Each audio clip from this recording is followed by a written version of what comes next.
It wasn't until Chloe, the scholarship student, showed up that I realized I was just a placeholder princess. But my father didn't know that. So, at a business gala, he announced loudly, "Anya, tell Daddy who you like. Bring him over, and I'll welcome my new son-in-law today." The entire ballroom turned to look at the three wealthy heirs who had once been my closest friends, my protectors. But the three of them acted as if they hadn't heard a thing. One was feeding Chloe a piece of cake. Another was making her laugh. The third was watching her with an expression of pure, tender adoration. The silence was thick with awkwardness. My father's face stiffened. "Dad," I said quickly, "my boyfriend is studying abroad. I'll bring him to meet you when he's back." The three of them shot me a look of pure scorn. I knew they didn't believe me. They thought I was just trying to save face. But the truth was, I really did have a boyfriend. The next time I visited their homes, it was to deliver my wedding invitations. I was having tea with Mrs. Hayes when Liam, her son, came downstairs. "Liam, darling," she called out, "we were just talking about Anya's wedding." Liam, every inch the domineering CEO, shot me a glare. "Anya, who said anything about marrying you? Don't use my mother to pressure me. I've told you I'm not interested. Get it through your head." He stormed out of the house without another word. Mrs. Hayes sighed. "That boy only ever hears half of a conversation. Who said you were marrying him?" She looked at me apologetically. "Anya, I'm so sorry. I don't know what's gotten into Liam. He used to adore you. He and the other two were always fighting over who could be nicer to you. I used to think he'd have to fight them off if he wanted to be my son-in-law.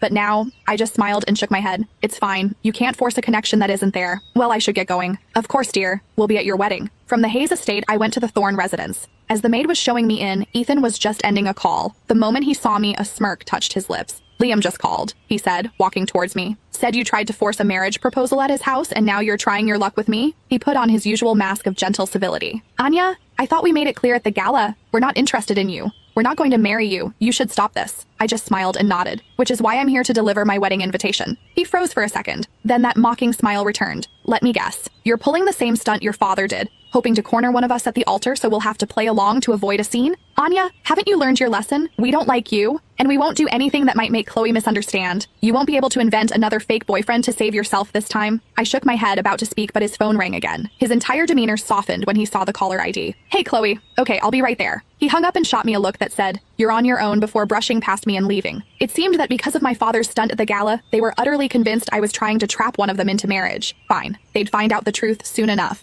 Mrs. Thorne came out then, greeting me warmly and accepting the invitation. "My Ethan just doesn't know how lucky he could have been," she sighed. I was delivering the invitations myself because, despite the fractured friendship with the three of them, their parents had always been incredibly kind to me. After my mother died, and my father threw himself into his work, I had spent my childhood rotating between their three homes. I would never forget the warmth and love they had shown me. Just then, I saw a new post on Chloe's social media. A picture of the four of them at an amusement park. Perfect. That meant I could go to the third house without any interruptions. I was sitting with Mrs. Monroe when I said, "The wedding is next month." "Mom, how could you arrange a marriage between me and Anya without asking me? This is my girlfriend, Chloe." Noah Monroe stormed in, pulling Chloe by the hand. "Mom, I know we used to play house,